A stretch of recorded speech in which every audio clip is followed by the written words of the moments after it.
Train के AC compartment में मेरे सामने की सीट पर बैठी लड़की ने मुझसे पूछा, हेलो, क्या आपके पास इस मोबाइल की सिम निकालने की पिन है?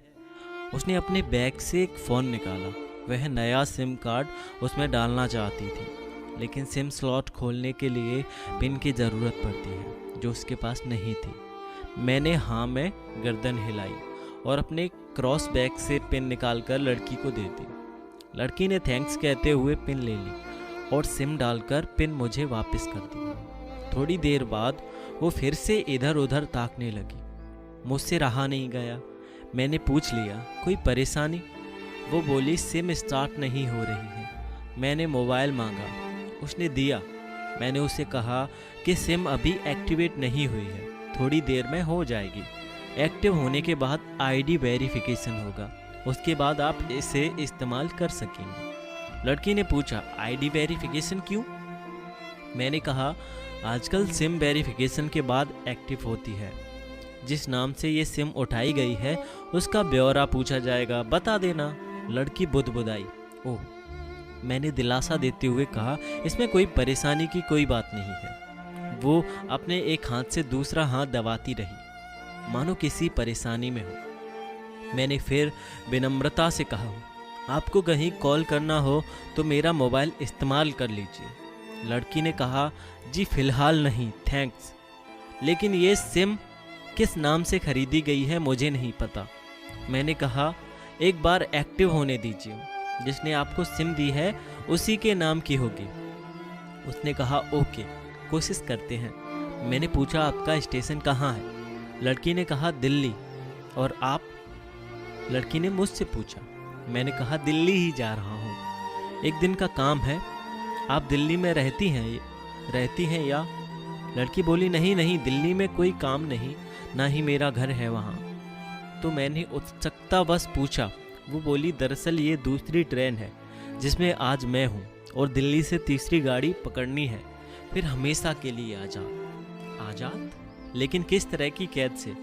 मुझे फिर जिज्ञासा हुई, किस कैद में थी ये कमसिन अल्लड़ सी लड़की? लड़की बोली, उसी कैद में थी जिसमें हर लड़की होती है, जहाँ घर वाले कहे शादी कर लो, जब जैसा कहे वैसा करो। मैं घर से भाग चुकी हूँ। मुझे ताज्जुब हुआ, मगर अपने ताज्जुब को छुपाते हुए मैंने हंसते हुए पूछा, अकेली भाग रही है आप? आपके साथ कोई नज़र नहीं आ रहा? वो बोली, अकेली नहीं हूँ, साथ में है कोई। कौन? मैंने प्रश्न खत्म नहीं हो रहे थे। दिल्ली से एक और ट्रेन पकड़ूंगी, फिर अगले स्टेशन पर वो जनाब मिलेंगे और उसके बाद हम किसी को नहीं मिलेंगे। ओह, तो ये प्यार का मामला है? उसने कहा, जी। मैंने उसे बताया कि मैंने भी लव मैरिज की है। ये बात सुनकर वो खुश हुई, बोली, वाह, कैसे, कब? लव मैरिज की बात सुनकर वो मुझसे बात करने में रुचि लेने लगी। मैंने कहा, कब, कैसे, कहाँ? वो बाद में बताऊंगा, पहले आप बताओ आपके घर में कौन कौन है? उसने होशियारी बरतते हुए कहा, वो मैं आपको क्यों बताऊं? मेरे घर में कोई भी हो सकता है, मेरे पापा, माँ, भाई, बहन, या हो सकता है भाई ना हो, सिर्फ बहनें हों, या ये भी हो सकता है कि बहनें ना हो और 2-4 गुस्सा करने वाले बड़े भाई हों। मतलब मैं आपका नाम भी नहीं पूछ सकता? मैंने काउंटर मारा। वो बोली, कुछ भी नाम हो सकता है मेरा, टीना, मीना, रीना, कुछ भी। बहुत बातूनी लड़की थी वो। थोड़ी इधर उधर की बातें करने के बाद उसने मुझे टॉफ़ी दी, जैसे छोटे बच्चे देते हैं क्लास में। बोली, आज मेरा बर्थडे है। मैंने उसकी हथेली से टॉफ़ी उठाते हुए बधाई दी और पूछा, कितने साल की हुई हो? वो बोली, 18। मतलब भागकर शादी करने की कानूनी उम्र हो गई आपकी? वो हंसी। कुछ ही देर में काफ़ी फ्रैंक हो चुके थे हम दोनों, जैसे बहुत पहले से जानते हों एक दूसरे को। मैंने उसे बताया कि मेरी उम्र 35 साल है, यानी तुमसे 17 साल बड़ा हूँ। उसने चुटकी लेते हुए कहा, लग तो नहीं रहे हो? मैं मुस्कुरा दिया। मैंने उससे पूछा, तुम घर से भागकर आई हो? तुम्हारे चेहरे पर चिंता के निशान जरा भी नहीं है। इतनी बेफिक्री मैंने पहली बार देखी। खुद की तारीफ सुनकर वो खुश हुई। बोली, मुझे उन जनाब ने, यानी मेरे लवर ने, पहले से ही समझा दिया था कि जब घर से निकलो तो बिल्कुल बिंदास रहना, घर वालों के बारे में बिल्कुल मत सोचना, बिल्कुल अपना मूड ख़राब मत करना, सिर्फ मेरे और हम दोनों के बारे में सोचना, और मैं वही कर रही हूँ। मैंने फिर चुटकी ली। कहा, उसने तुम्हें मुझ जैसे अनजान मुसाफिरों से दूर रहने की सलाह नहीं दी? उसने हंसकर जवाब दिया, नहीं, शायद वो भूल गया होगा ये बताना। मैंने उसके प्रेमी की तारीफ करते हुए कहा, वैसे तुम्हारा बॉयफ्रेंड काफ़ी टैलेंटेड है। उसने किस तरह से तुम्हें अकेले घर से रवाना किया, नई सिम और मोबाइल दिया, 3 ट्रेन बदलवाई ताकि कोई ट्रैक ना कर सके। Very talented person. लड़की ने हामी भरी, बोली, बहुत टैलेंटेड है वो, उसके जैसा कोई नहीं। मैंने उसे बताया कि मेरी शादी को 10 साल हुए हैं, एक बेटी है 8 साल की और एक बेटा 1 साल का। ये देखो उनकी तस्वीर। मेरे फ़ोन पर बच्चों की तस्वीर देखकर उसके मुंह से निकल गया, सो क्यूट। मैंने उसे बताया कि ये जब पैदा हुई तब मैं कुवैत में था, एक पेट्रो कंपनी में। बहुत अच्छी जॉब थी मेरी, बहुत अच्छी सैलरी थी। फिर कुछ महीने बाद मैंने वो जॉब छोड़ दी और अपने ही कस्बे में काम करने लगा। लड़की ने पूछा, जॉब क्यों छोड़ी? मैंने कहा, बच्ची को पहली बार गोद में उठाया तो ऐसा लगा जैसे मेरी दुनिया मेरे हाथों में है। 30 दिन की छुट्टी पर घर आया था, वापस जाना था लेकिन जा ना सका। इधर बच्ची का बचपन खर्च होता रहे, उधर मैं पूरी दुनिया कमा लूँ, तब भी घाटे का सौदा है। मेरी 2 टके की नौकरी, बचपन उसका लाखों का। उसने पूछा, क्या बीवी बच्चों को साथ नहीं ले जा सकते थे वहाँ? मैंने कहा, काफ़ी टेक्निकल मामलों से गुजरकर एक लंबे समय के बाद रख सकते। उस वक्त ये मुमकिन नहीं था। मुझे दोनों में से एक को चुनना था, आलीशान रहन सहन के साथ नौकरी या परिवार। मैंने परिवार चुना।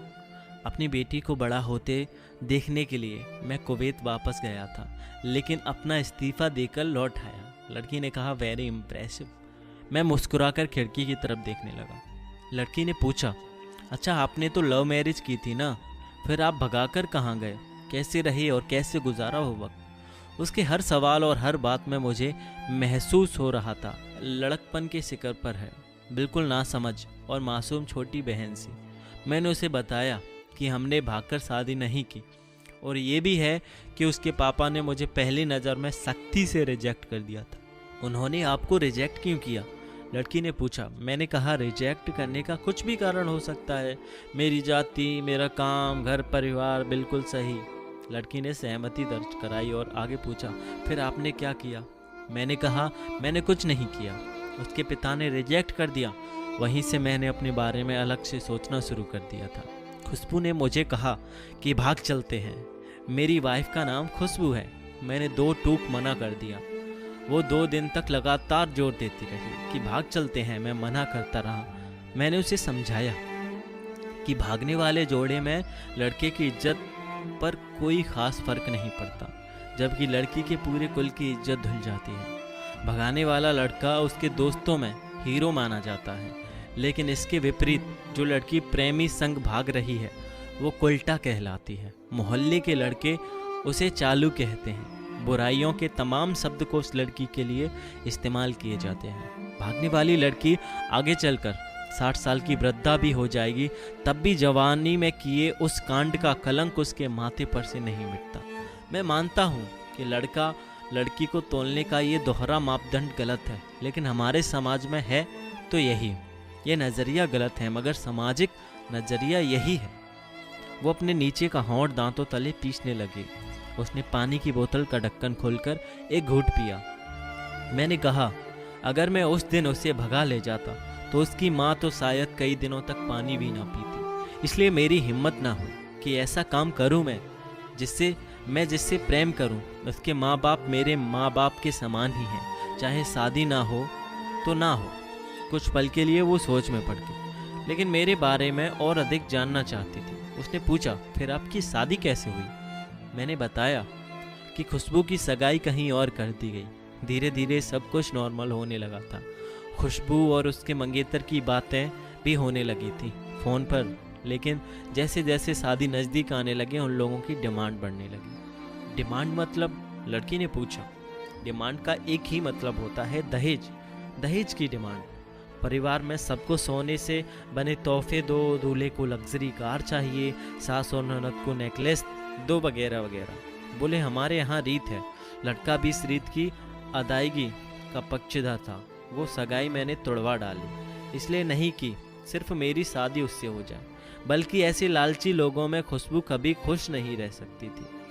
न उसका परिवार, फिर किसी तरह घर वालों को समझा बुझाकर मैं फ्रंट पर आ गया और हमारी शादी हो गई। ये सब किस्मत की बात थी। लड़की बोली, चलो अच्छा हुआ आप मिल गए, वरना वो गलत लोगों में फंस जाती।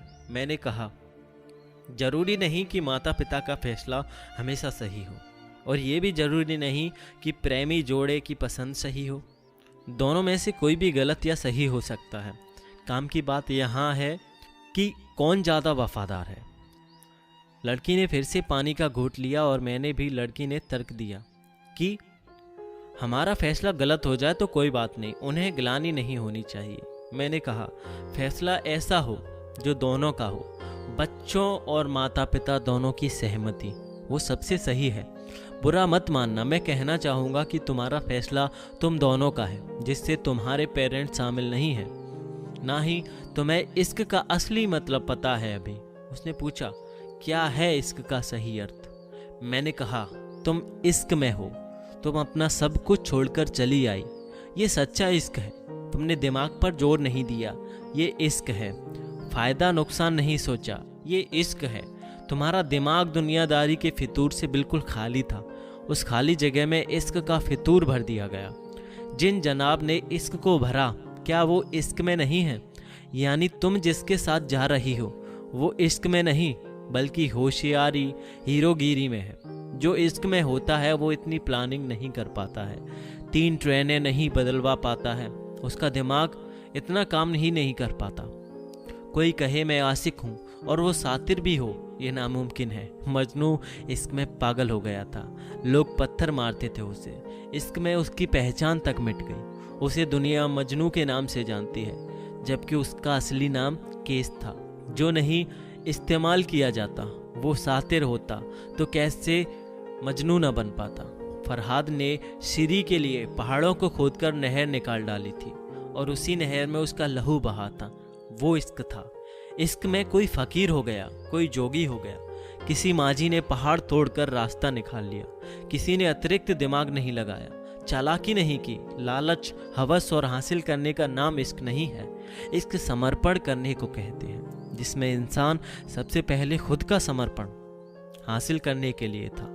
यानी तुम्हारे इश्क में लालच की मिलावट हो गई। लड़की अचानक हो सी गई। उसकी खिलखिलाहट और खिलंदड़ापन एकदम से खामोशी में बदल गया। मुझे लगा मैं कुछ ज़्यादा बोल गया, फिर भी मैंने जारी रखा।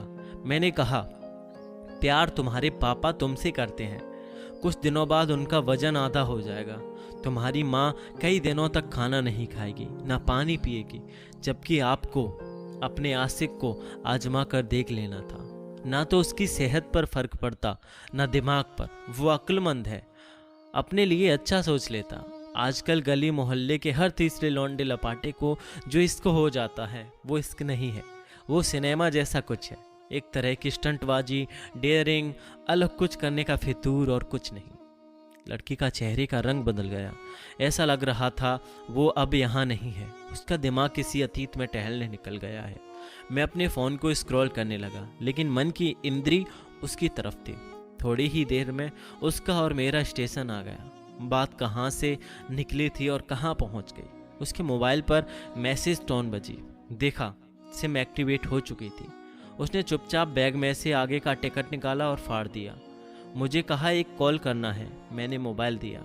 उसने नंबर डायल करके कहा, सॉरी पापा, और सिसक सिसक कर रोने लगी। सामने से पिता भी फ़ोन पर बेटी को संभालने की कोशिश करने लगे। उसने कहा, पिताजी आप बिल्कुल चिंता मत कीजिए, मैं घर आ रही हूँ। दोनों तरफ से भावनाओं का सागर उमड़ पड़ा। हम ट्रेन से उतरे। उसने फिर से पिन मांगी। मैंने पिन दी। उसने मोबाइल से सिम निकालकर तोड़ दी और पिन मुझे वापस कर दिया। कहानी को अंत तक पढ़ने का धन्यवाद और अंत तक सुनने के लिए धन्यवाद। देश की सभी बेटियों को समर्पित ये मेरा दावा है। माता पिता से ज़्यादा तुम्हें दुनिया में कोई प्यार नहीं करता। कहानी अगर अच्छी लगी हो तो इसको शेयर ज़रूर कीजिएगा। अगर आपके संपर्क में कोई ऐसा हो जो ऐसा करने की सोच भी रहा हो, तो मेरे हिसाब से ये कहानी उसको शेयर ज़रूर कीजिएगा। हो सकता है आपके एक शेयर से उन माँ बाप की ज़िंदगियाँ बच जाएं। और उस लड़की की भी ज़िंदगी बचाए। कहानी अगर अच्छी लगी हो तो चैनल को सब्सक्राइब जरूर करना और लाइक कर कर अपना पॉइंट ऑफ व्यू ज़रूर बताना। अगर आप लड़की हैं तो आप अपने माता पिता से कितना प्यार करती हैं और उनके लिए क्या क्या कर सकती हैं वो मुझे कमेंट करके ज़रूर बताइएगा। मिलते हैं अगली वीडियो के साथ, तब तक के लिए जय हिंद, जय भारत, वंदे मातरम।